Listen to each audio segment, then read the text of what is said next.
City cable ప్రేక్షకులకు నమస్కారం. నేను శ్రీనివాస్. వివరాలకు వెళ్లే ముందు హెడ్లైన్స్ ఒకసారి చూద్దాం.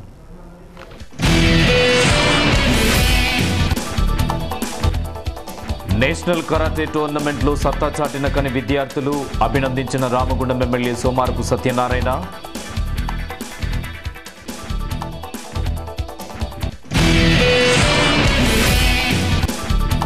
బొగ్గు ఉత్పత్తి లక్ష్యాన్ని సాధించేందుకు టీం వర్క్గా పనిచేయండి. సిటీ న్యూస్ స్టాక్లో సింగరేణిలకు ఆర్జీవన్ జీఎం ఆర్బీకే మూర్తి పిలుపు.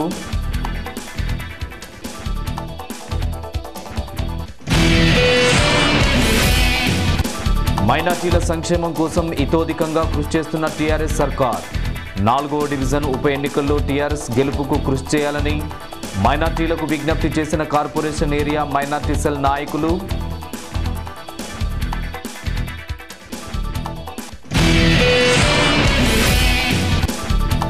ఉత్పత్తి లక్ష్య సాధనలో సరికొత్త రికార్డు సాధించబోతున్న MOCP4. ఉద్యోగులను అభినందించిన ఆర్జీవన్ జీఎం వెంకటరమణమూర్తి.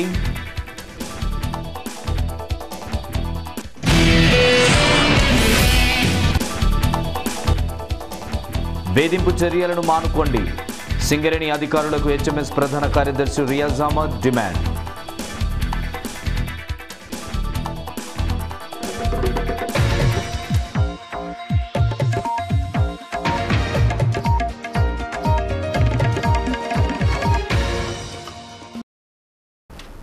వివరాలు చూద్దాం.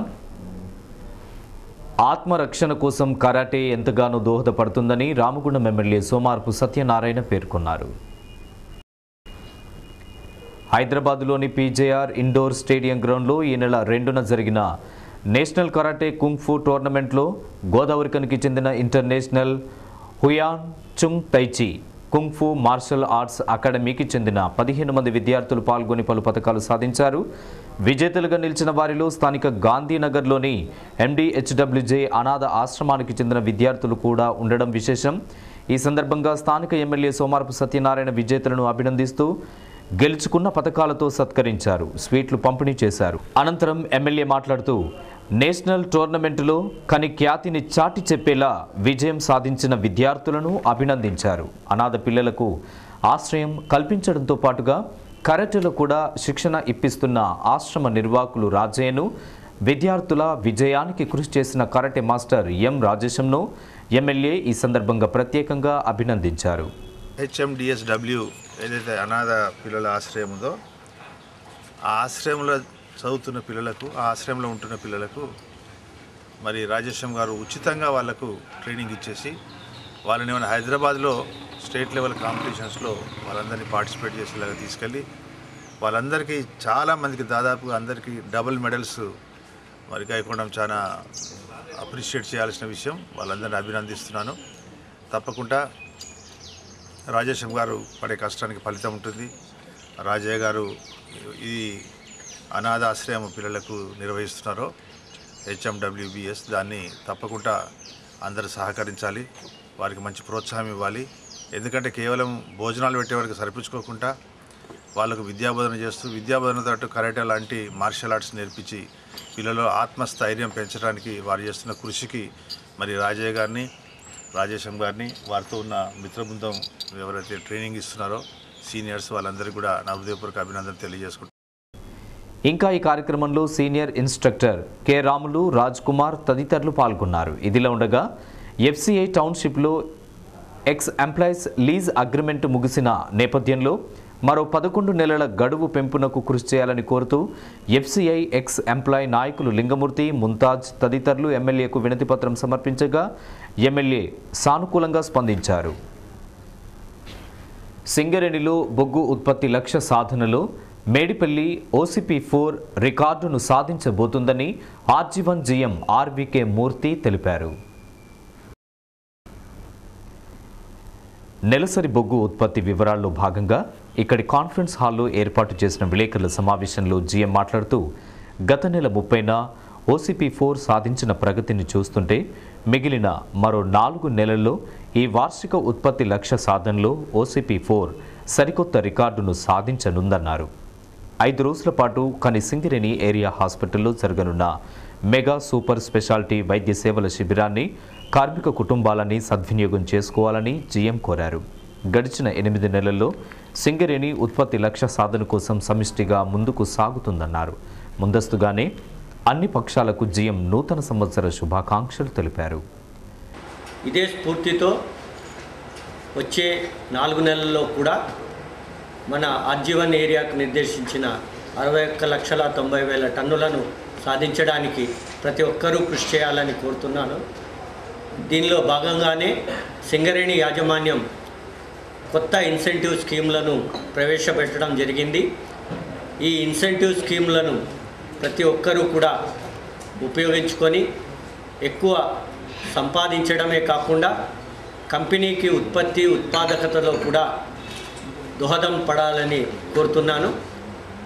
ఈ సందర్భంగా వచ్చే క్రిస్మస్ పండగకి ప్రతి ఒక్క క్రిస్టియన్ సోదరులకు అందరికీ కూడా శుభాకాంక్షలు తెలియజేస్తూ నూతన సంవత్సర శుభాకాంక్షలు ప్రతి ఒక్కరికి తెలియజేస్తున్నాను.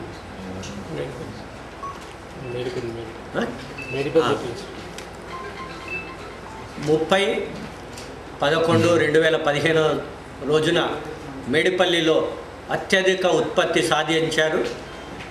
వారు సాధించిన ఉత్పత్తితో ఆర్జీవన్ ఏరియా 30,209 టన్నులను సాధించి ఈ ఆర్థిక సంవత్సరంలోనే సరికొత్త రికార్డును నెలకొల్పింది.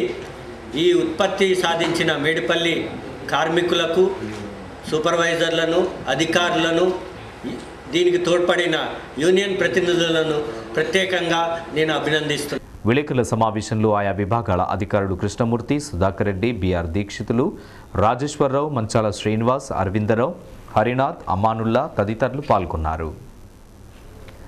రామగుండం 4వ డివిజన్లో జరగనున్న ఉప ఎన్నికల్లో టీఆర్ఎస్ అభ్యర్థిని గెలిపించుకొని కేసీఆర్ సర్కారుకు అండగా నిలవాలని corporation area TRS minority cell నాయకులు ఎంఏ హమీద్, ఎండి అక్రమ్ డివిజన్లోని మైనార్టీలకు విజ్ఞప్తి చేశారు.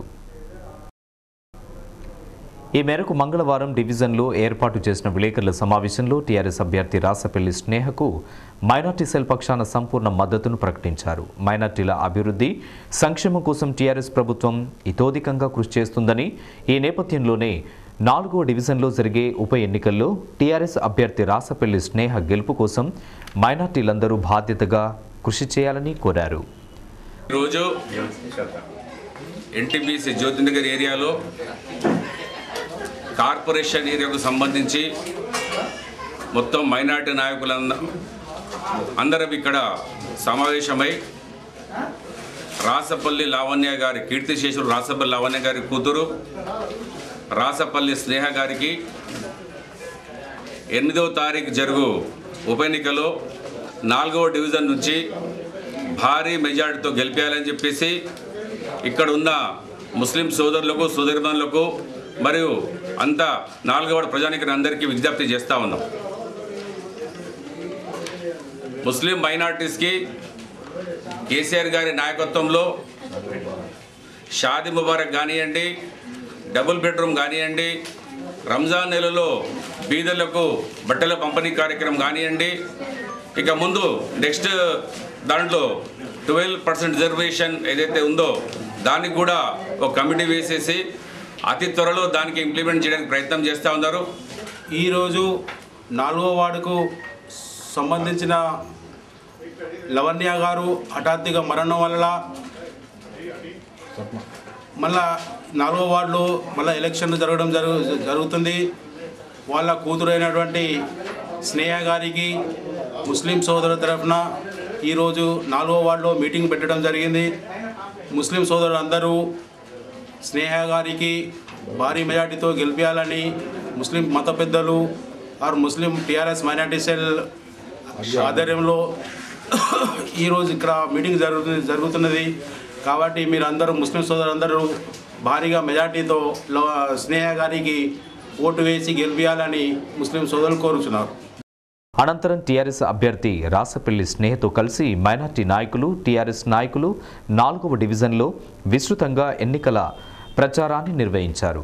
వేర్వేరుగా జరిగిన ఈ కార్యక్రమంలో టీఆర్ఎస్ నాయకులు దీటి బాలరాజు, నారాయణదాసు మారుతి, ఉల్లంగుల రమేష్, మైనార్టీ నాయకులు సిరాజుద్దీన్, మసూద్, హజీ అలీ, ప్యారెమియా, అక్బర్, అజీం, యాకూబ్, ఇస్మాయిల్, స్థానిక నాయకులు ఇసంపల్లి శంకర్, వీరాలాల్, అనిల్ రావు, పసుల ప్రకాష్, శంకర్రావు తదితరులు పాల్గొన్నారు.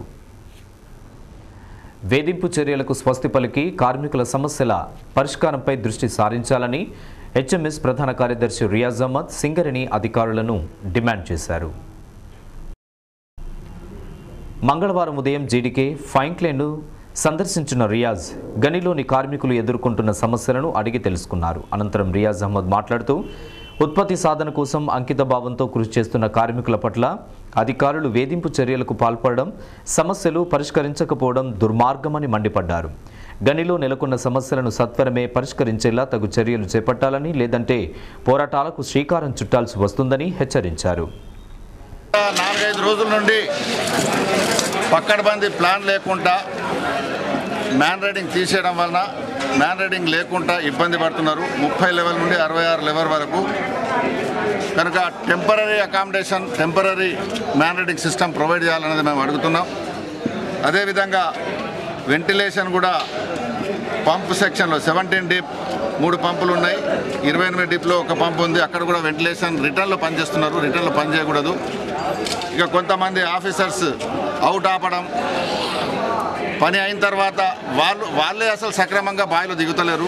9:30కు బావిలో దిగి కార్మికుడు పనిచేసి ముందుకు వచ్చే సమయంలో వాళ్ళని అడ్డంగా నిలబడి వేధించడం, బెదిరించడం జరుగుతుంది. అవుట్ ఆపడం అనేది జరుగుతుంది. అవుట్ ఆపుతా అని మాట్లాడే హక్కు ఎవరికి లేదు. అది ఒక్కసారి గుర్తుంచుకొని మీరు చదువుకున్న వాళ్ళు.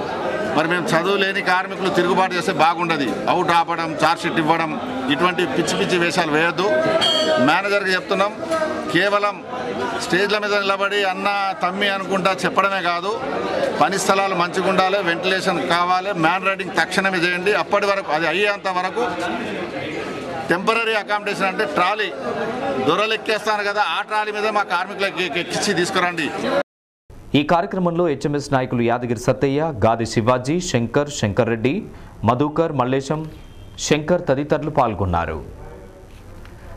గోదావరికని కూరగాయల చిల్లర వ్యాపారస్తుల సంఘం సమావేశం మంగళవారం స్థానిక కొత్త కూరగాయల మార్కెట్లో జరిగింది. ఈ సమావేశంలో కూరగాయల చిల్లర వ్యాపారస్తుల సంఘం నూతన కమిటీని ఎన్నుకోవడం జరిగింది. సంఘం గౌరవ అధ్యక్షులుగా కోరకంటి చందర్, అధ్యక్షునిగా కలవేణి సంపత్, ఉపాధ్యక్షురాలుగా గడియారం పోషమ్మ, ప్రధాన కార్యదర్శిగా చిర్ర సంపత్ రెడ్డి, కోశాధికారిగా తాటిపల్లి దేవేందర్ రెడ్డి, ప్రచార కార్యదర్శిగా శ్యామలరావుతో పాటు మరికొంతమందిని కార్యవర్గ సభ్యులుగా ఎన్నుకున్నారు. ఈ సందర్భంగా కోరకంటి చందర్ మాట్లాడుతూ కూరగాయల మార్కెట్లో చిల్లర కూరగాయల వ్యాపారస్తులు ఎదుర్కొంటున్న సమస్యలను పరిష్కరించేలా కృషి చేస్తానని తెలిపారు. నిత్యావసర వస్తువులైనటువంటి కూరగాయలు నమ్ముకుంటూ జీవిస్తున్నటువంటి వీళ్లకు ఈరోజు ఇక్కడ ఉన్నటువంటి కొన్ని సమస్యలను వీళ్ళు మా ముందు పెట్టడం జరిగింది. ముఖ్యంగా గతంలో ఈ యొక్క వెజిటేబుల్ మార్కెట్కి సంబంధించి ఏర్పాటు చేసినప్పుడు బయట ఎక్కడ కూడా కూరగాయలు అమ్మని పరిస్థితి ఉంటుందని గతంలో చెప్పడం జరిగింది వీరందరికీ. ఈరోజు చౌరస్తాలో చూసినట్టయితే 20-30 దుకాణాలు వెలిసి మళ్ళీ అదొక వెజిటేబుల్ మార్కెట్గా అవుతుంది అనేది సమస్యగా ఉన్నది. అదేవిధంగా హోల్సేల్ మార్కెట్కి సంబంధించి హోల్సేల్ అమ్ముకోవాల్సినటువంటి వ్యాపారస్తులు వాళ్ళు కూడా మాలాగా కిలో అర్ధ కిలో అమ్ముకుంటున్నారు అనేది వీళ్ళ సమస్యగా ఉన్నది. ఈ సమస్యను తప్పకుండా ఆ యొక్క హోల్సేల్ వ్యాపారస్తులతో మాట్లాడి సమస్యను పరిష్కారం చేసుకుందాం.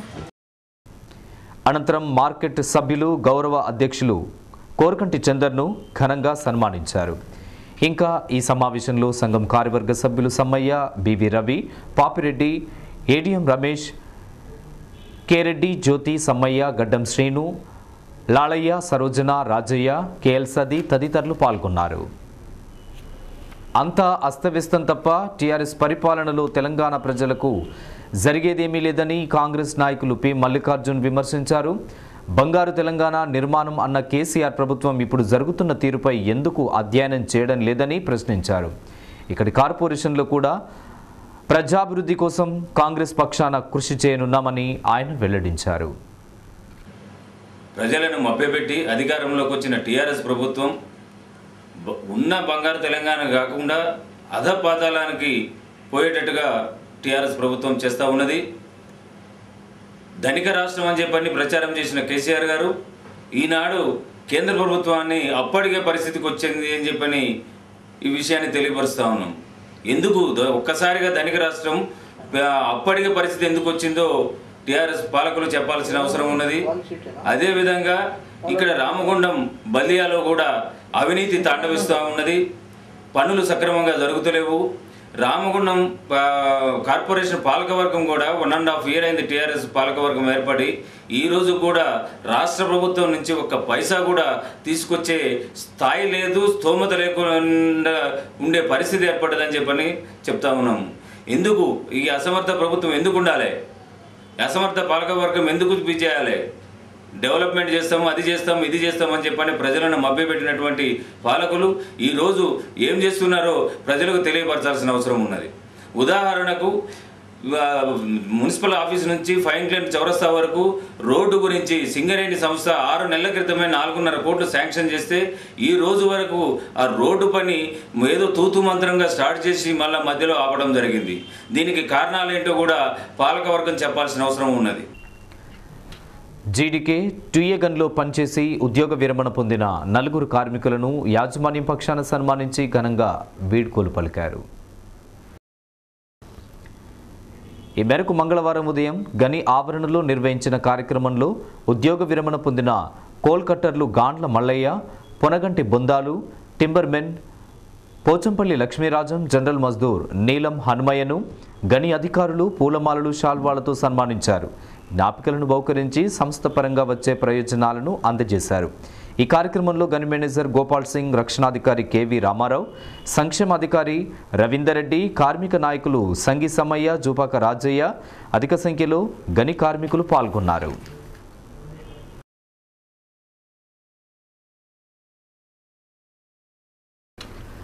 అనుకున్న గమ్యాన్ని చేరుకోవాలంటే టీం వర్క్ చేయాలన్న సత్యాన్ని సింగరేణియులంతా గ్రహించాలని ఆర్జీవన్ జీఎం ఆర్ వెంకటరమణమూర్తి పిలుపునిచ్చారు. అయితే పుట్టుకొస్తున్న విదేశీ బొగ్గు మార్కెట్ పోటీ వల్ల సింగరేణికైతే ప్రమాదమేమీ లేదు, కానీ వ్యయాన్ని తగ్గిస్తూ సింగరేణిలో బొగ్గు ఉత్పత్తి లక్ష్యాన్నైతే సాధించాల్సిన అవసరం ఉందని జీఎం సిటీ న్యూస్లో స్పష్టం చేశారు.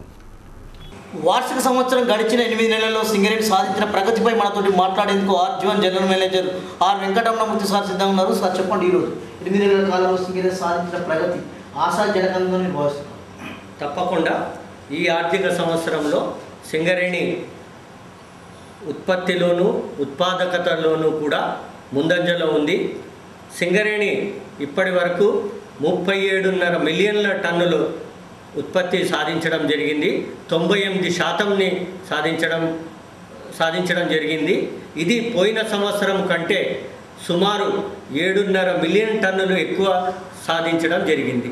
ప్రస్తుతం మనం విదేశీ బొగ్గు మార్కెట్ కనుక చేసినట్లయితే గట్టి పోటీ ఉందని మనకు సేవలు చెప్తున్న నేపథ్యంలో ఈరోజు సింగరేణి బొగ్గు ఉత్పత్తి సాధనలో తీసుకోవాల్సిన జాగ్రత్తలపై మీరేమంటారు? తప్పకుండా సింగరేణిలో బొగ్గు నాణ్యతని పెంచాల్సిన అవసరం ఉంది. విదేశీ బొగ్గు మంచి క్వాలిటీ బొగ్గు మనకు తక్కువ ధరలో లభ్యమవుతున్నప్పుడు మన కస్టమర్స్ విదేశీ బొగ్గు వైపుకు మొగ్గు చూపే అవకాశాలు ఉన్నాయి. కాబట్టి మనము తప్పకుండా నాణ్యమైన బొగ్గును ఉత్పత్తి చేసి సరఫరా చేయాల్సిన అవసరం ఎంతైనా ఉంది. ఓకే, విదేశీ బొగ్గు వల్ల మనం మార్కెట్లో పెరిగిన పోటీ వల్ల సింగరేణి భవిష్యత్తు ఏ రకంగా ఉంటుందని భావించవచ్చు? సింగరేణి భవిష్యత్తుకు అంత భయపడాల్సిన అవసరం లేదు. సుమారు 9 మిలియన్ టన్నులను మన పవర్ ప్లాంట్ జైపూర్లో ఉన్న 3x600 మెగావాట్ పవర్ ప్లాంట్కే మన బొగ్గును వాడటం జరుగుతుంది. అదే కాకుండా బొగ్గు డిమాండ్ పెరుగుతూ ఉంది. కాబట్టి తప్పకుండా బొగ్గును మనము విదేశీ బొగ్గుతో పోటీ పడి తక్కువ రేటుతో బొగ్గును ప్రొడ్యూస్ చేసినప్పుడు మనము పోటీని తట్టుకోగలం. కాకపోతే మన గత ఏడాది కష్టసాధ్యంగా నిర్దేశిత బొగ్గు ఉత్పత్తి లక్ష్యాన్ని సాధించిన సందర్భంలో ఈసారి ఈ గడిచిన 8 నెలల కాలంలో చూసినట్లయితే ఆశాజనకంగా ఉంది. కాబట్టి మిగతా 4 నెలల కాలం, మిగతా 6 నెలల కాలంలో పరిస్థితి రేపకుండా పోతుంది సార్. 5 నెలల కాలం తప్పకుండా ఈ మిగతా 4 నెలలు డిసెంబరు, జనవరి, ఫిబ్రవరి, మార్చిలో మనము ఈ ఆర్థిక సంవత్సరానికి నిర్దేశించిన 60 మిలియన్ టన్నులను సాధించాలి అంటే ఇంకా 22.5 మిలియన్ టన్నులను మనం సాధించాల్సి ఉంది. ఈ 22.5 మిలియన్ టన్నులను సాధించడానికి సింగరేణి యాజమాన్యం ప్రత్యేకంగా కార్మికులను మోటివేట్ చేయడానికి కొత్త ఇన్సెంటివ్ స్కీమ్లను మొదలుపెట్టింది.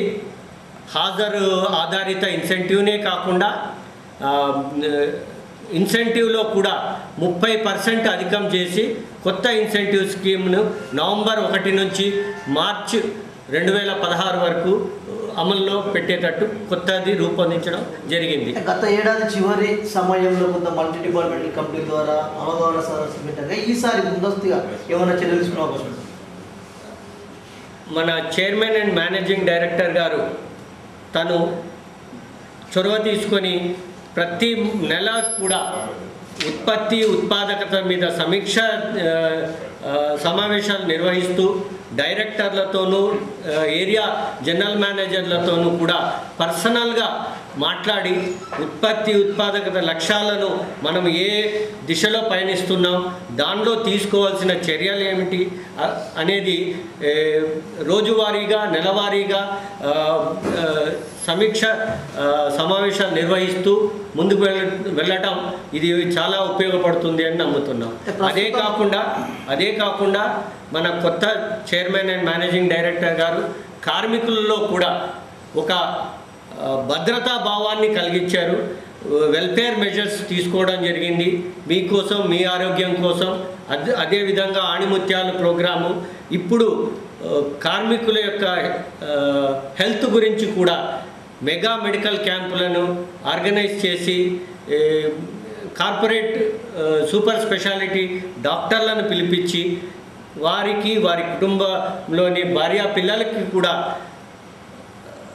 రోగ నిర్ధారణ పరీక్షలు నిర్వహించడం వలన కార్మికుల్లో ఒక సంస్థ నాది అనే భావన పెరిగి కార్మికులు కూడా స్వచ్ఛందంగా పనిచేయడం వల్లే ఈ ఉత్పత్తి సాధన వీలవుతుంది అని పూర్తిగా మేము నమ్ముతాం. ప్రస్తుతం ఉన్న పొజిషన్ కనుక మనం చూసినట్లయితే కార్మికుల్లో అవ్వచ్చు, అధికారులు అవ్వచ్చు, సమన్వయం ఏ రకంగా మనం భావించవచ్చు? ఇప్పుడు ఎప్పుడైతే కార్మికులలో ఒక సంతృప్తి అనేది పెరుగుతుందో అప్పుడు ఈ సమన్వయం అనేది పెరుగుతుంది. వారి సమస్యలను యూనియన్ ప్రతినిధులతో కూడా యూనియన్లు కూడా చర్చించి వారికి కార్మికులకు కావాల్సిన సమస్యలన్నింటినీ కూడా యాజమాన్యంతో చర్చించి ఫలితాలు వస్తూ ఉన్నాయి. కాబట్టి వాతావరణం చాలా బాగుంది అని డిఫరెంట్ యాంగిల్లో యూనియన్ కార్యకలాపాలు ఈసారి భిన్నంగానే కొన్ని ప్రాతినిధ్య సంఘాలు, గుర్తింపు సంఘాలు చేసిన మూమెంట్ వల్ల కొంత కార్మికుల్లో కూడా అలజడి చెలరైన సందర్భాలు చూసినాం. అది మన సింగరేణి ఉత్పత్తికి ఏమైనా ఆటంకం కలిగిందని భావిస్తున్నాను. నేను కార్మికులు విఘ్నులు, వారు ఇటువంటి ప్రలోభాలకి ఎటువంటి తలవగకుండా వారు కంపెనీ నాది అనే భావనతో పనిచేస్తారని నేను పూర్తిగా నమ్ముతున్నాను. కాకపోతే ఒక జిఎంఏ కాకుండా ఒక మానవత్వ దృక్పథం చెప్పండి. సింగరేణిలో మెడికల్ బోర్డు విషయంలో పెట్టిన ఆంక్షల వల్ల అనేక మంది అంటే దీర్ఘకాలిక వ్యాధులతో బాధపడుతున్న కార్మికుల కుటుంబాలు తీవ్ర ఆవేదన గురవుతున్న నేపథ్యంలో ఈ విషయంలో ఒక జిఎం స్థాయిని మీరు కూడా నివేదించే అందజేసే అవకాశం ఉంది మీ మేనేజ్మెంట్? తప్పకుండా మేము ఇంతకుముందు మీకు చెప్పిన విధంగా సమీక్షా సమావేశాల్లో మేము ఏవైతే కార్మికుల యొక్క నిజమైన సమస్యలు ఉన్నాయో మెడికల్ సంబంధించినవి తప్పకుండా మేము మెడికల్ బోర్డు సంబంధించి తప్పకుండా మా దృష్టికి కార్మికులు డైలీ యువర్ జిఎం ప్రోగ్రాం ద్వారా తర్వాత కార్మికులు రోజు వచ్చి కలవటం వలన మాకు కొన్ని సమస్యలు తెలుస్తూ ఉన్నాయి. వాటిని తప్పకుండా మేము కార్పొరేట్కి తెలియజేయటం, డైరెక్టర్లకు తెలియజేసి దానికి తగిన చర్యలు చేపడుతూ ఉన్నాం. కాకపోతే అంటే ఈ సిటీకి వాటి కొన్ని క్యాంపులు కాకుండా మనకు ఇక్కడ పెద్ద సింగరేణి హాస్పిటల్లో దాన్ని కొంత ఆధునీకరించి సూపర్ స్పెషాలిటీ వైద్యం అందేలా తగు చర్యలు తీసుకోవాలని కార్మిక సంఘాలు, కార్మికుల కుటుంబాలు డిమాండ్ చేస్తున్న నేపథ్యంలో అది సాధ్యమయ్యే అవకాశం ఉంది? తప్పకుండా. ఇప్పుడు మీకు తెలుసు, నిన్ననే మన డైరెక్టర్ ఫైనాన్స్ శ్రీ పవిత్రన్ కుమార్ గారు నిన్న మెగా మెడికల్ క్యాంప్కి వచ్చినప్పుడు మనము ఎటువంటి మెడికల్ సంబంధంగా ఎటువంటి చర్యలు చేపడుతున్నామని వారు చాలా క్లియర్గా చెప్పడం జరిగింది. కొత్త మ్యాన్ పవర్ని ఫిల్లింగ్ చేయడంలో కానీ ఇన్ఫ్రాస్ట్రక్చర్ డెవలప్మెంట్ చేయడంలో కానీ, కొత్త డాక్టర్లని రిక్రూట్ చేయడం విషయంలో కానీ వారు క్లియర్గా మేనేజ్మెంట్ పాలసీస్ని తెలియజేశారు. అదే దిశలో తప్పకుండా ముందుకు వెళ్తామని నమ్మకంతో ఉన్నాం. ఇకపోతే మన ఆర్జీవాన్ని సంబంధించింది ఉత్పత్తి విషయంలో సాధించిన ప్రగతి, ఆర్జీవన్ ఏరియా కంపేర్ టు పోయిన సంవత్సరం సుమారు 5 లక్షలు, ఇప్పటి వరకే 5 లక్షలు ఎక్కువ ఉత్పత్తి చేయడం జరిగింది. 98% ఉన్నాం. ఇంకా సుమారు 80,000 టన్నులు వెనకబడి ఉన్నాం. ఈ 4 నెలల్లో కార్మికులు, అధికారులు అందరం కలిసికట్టుగా పనిచేసి ఆర్జీవన్ ఏరియాకు నిర్దేశించిన 61,90,000 టన్నులను సాధిస్తామనే ఆశాభావంతో ఉన్నాం. కాకపోతే చివరి చెప్పండి, మీరు అనుకున్న లక్ష్యాన్ని సాధించాలంటే సింగరేణి కార్మికులు, అలాగే కార్మిక నాయకులు, మిగతా మీ అధికార సిబ్బంది ఏ రకంగా మూమెంట్ తీసుకుంటే బాగుంటుందని మీరు భావిస్తారు? ఏది విజయం సాధించాలన్నా కూడా టీం వర్క్ అనేది ముఖ్యం. ఎప్పుడైతే కార్మికులు, అధికారులు, యూనియన్ ప్రతినిధులు అందరూ కలిసికట్టుగా కంపెనీ అభివృద్ధి లక్ష్యంగా ముందుకు వెళ్తే తప్పకుండా ఎటువంటి టార్గెట్లైనా సాధిస్తామని పూర్తి నమ్మకంతో ఉన్నాం. ఏదైనా లక్ష్యాన్ని సాధించాలంటే ఖచ్చితంగా టీం వర్క్ ఉండాలి. ఈ విషయాన్ని గమనించి ప్రతి కార్మికుడు కూడా నిర్దేశిత లక్ష్యాన్ని సాధించుకుంటూ ముందుకు సాగాలని ఇప్పుడు మనకు RG one GM R Venkataramanamurthy Singareni కార్మికులకు పిలుపునిస్తున్నారు. మిగిలిన 4 నెలల కాలంలో కూడా నిర్దేశిత వార్షిక ఉత్పత్తి లక్ష్యాన్ని సాధించే తీర్తామని జీఎం చెప్తున్న నేపథ్యంలో సింగరేణి కార్మికులు, అధికారులు సమిష్టిగా కృషి చేసి లక్ష్యాన్ని చేకూరుస్తారని ఆశిస్తూ కెమెరామెన్ తిరుపతితో సత్యం, సిటీ న్యూస్, గోదావరి. ప్రగతిశీల యువజన సంఘం జిల్లా జనరల్ బాడీ సమావేశం మంగళవారం కని ఐఎఫ్టియు కార్యాలయంలో జరిగింది. సమావేశానికి ముఖ్య అతిథిగా సిపిఐ ఎంఎల్ న్యూ డెమోక్రసీ జిల్లా నాయకులు కె రాజన్న హాజరై మాట్లాడుతూ గత ఎన్నికల్లో టీఆర్ఎస్ పార్టీ ఇంటికో ఉద్యోగం ఇప్పిస్తామని హామీ ఇచ్చి అధికారంలోకి వచ్చిందన్నారు. గద్దెనెక్కిన తర్వాత హామీలను మర్చిన టీఆర్ఎస్ ప్రభుత్వం యువతను మోసం చేసిందని ఆరోపించారు. ఓట్ల కోసం యువతను వాడుకొని ఈ ప్రభుత్వం ఇప్పటికీ యువతను నిరుద్యోగులుగానే మిగులుస్తున్నారని, ఇంటికో ఉద్యోగమన్న కేసీఆర్ ప్రభుత్వం ఇప్పటికే ఒక్క ఉద్యోగం కూడా ఇవ్వలేదని దుయ్యబట్టారు. యువజన సంఘం జిల్లా విస్తృత సమావేశం జరుగుతుంది. ఈరోజు దేశంలో, రాష్ట్రంలో యువకుల కోసం ప్రభుత్వాలు యువకుల కోసం ఏం పనిచేయట్లేదు. ముఖ్యంగా ఈరోజు కేంద్రంలో ఉన్నటువంటి నరేంద్ర మోడీ కానీ, రాష్ట్రంలో ఉన్నటువంటి టీఆర్ఎస్ ప్రభుత్వం ఈరోజు యువకుల కోసం ఉపాధి కల్పిస్తామని చెప్పి అధికారానికి వచ్చారు. ఎక్కడ ఉపాధి అవకాశాలు కూడా ఎక్కడ కూడా కల్పించలేనటువంటి పరిస్థితి ఈరోజు కనబడుతుంది. ఈరోజు యువకులు ఈరోజు నిరుద్యోగులుగా మారి ఈరోజు మొత్తం యువకులు ఆత్మహత్య చేసుకున్నటువంటి పరిస్థితులు ఉన్నాయి. చదువుకున్నటువంటి యువకులు కూడా ఎక్కడ ఉపాధి కల్పినటువంటి పరిస్థితి లేదు.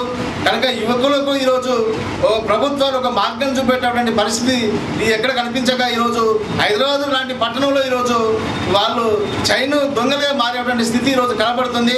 కనుకనే కేంద్ర ప్రభుత్వాలు ఇప్పటికైనా చొరవ తీసుకొని నిరుద్యోగ సమస్యను పరిష్కరించడం కోసం ఉద్యోగ అవకాశాలు కల్పించి యువకులందరికీ ఉపాధి కల్పించాలని చెప్పి ఈ సందర్భంగా మేము డిమాండ్ చేస్తున్నాం. సమావేశంలో ఐఎఫ్టియు జిల్లా అధ్యక్షులు నరేష్, పివైఎల్ జిల్లా ప్రధాన కార్యదర్శి పాముల కిషన్, రవి, ఆనంద్, కాసిపేట ధర్మేందర్, టి మధు, తోకల రమేష్, తిరుపతి, అశోక్, వెంకన్న, మల్లేష్, లింగమూర్తి తదితరులు పాల్గొన్నారు. కాగా సమావేశం అనంతరం పివైఎల్ కరీంనగర్ జిల్లా నూతన కార్యవర్గాన్ని ఎన్నుకున్నారు. పివైఎల్ జిల్లా అధ్యక్షునిగా రవి, ప్రధాన కార్యదర్శిగా కాసిపేట ధర్మేందర్, కోశాధికారిగా లింగమూర్తి, కార్యవర్గ సభ్యులుగా మధు, తిరుపతి, సుధాకర్, అనిల్ నియమితులయ్యారు. రామగుండ కార్పొరేషన్ మాల సంఘం అధ్యక్షులుగా గడ్డం వెంకటేశ్వర్లు నియమితులయ్యారు. ఈ మేరకు వెంకటేశ్వర్లు నియామకాన్ని ఆ సంఘం రాష్ట్ర అధ్యక్షుడు దాసరి దుర్గయ్య ఒక ప్రకటనలో అధికారికంగా ప్రకటించారు. అయితే మాలల ఔన్నత్యాన్ని దెబ్బతీసే విధానాలకు ప్రభుత్వం స్వస్తి పలకాలని గడ్డం వెంకటేశ్వర్లు డిమాండ్ చేశారు. లేదంటే మాలల ఉద్యమం ఉధృతం కాక తప్పదని ఆయన పేర్కొన్నారు. తెలంగాణ మాల సంఘం పక్షాన కార్పొరేషన్ అధ్యక్షులుగా నన్ను నియమించడం జరిగింది. ఈ నియమనానికి దాస దుర్గయ్య గారికి, ఎరగల్ల పోచయ్య గారికి, మిగతా పెద్దలందరికీ కూడా నమస్కారం తెలియజేస్తూ, మరి ఈరోజు తెలంగాణ ప్రభుత్వం ఏబీసీ వర్గీకరణలో పాటు ఎస్సీ వర్గీకరణ చేయాలని ప్రభుత్వం ఈరోజు వర్గీకరణ తీర్మానం చేసిన అసెంబ్లీలో ఢిల్లీకి తీసుకెళ్దామని ఆలోచనలో ఉన్నారు. దాన్ని తక్షణమే విరమించుకోవాలి. లేకపోతే మన రామగుండం పారిశ్రామిక ప్రాంతాల నుంచి ఉద్యమం పుట్టింది ఇక్కడే. ప్రతి ఉద్యమం కూడా ఇక్కడ స్టార్ట్ అవుతుంది.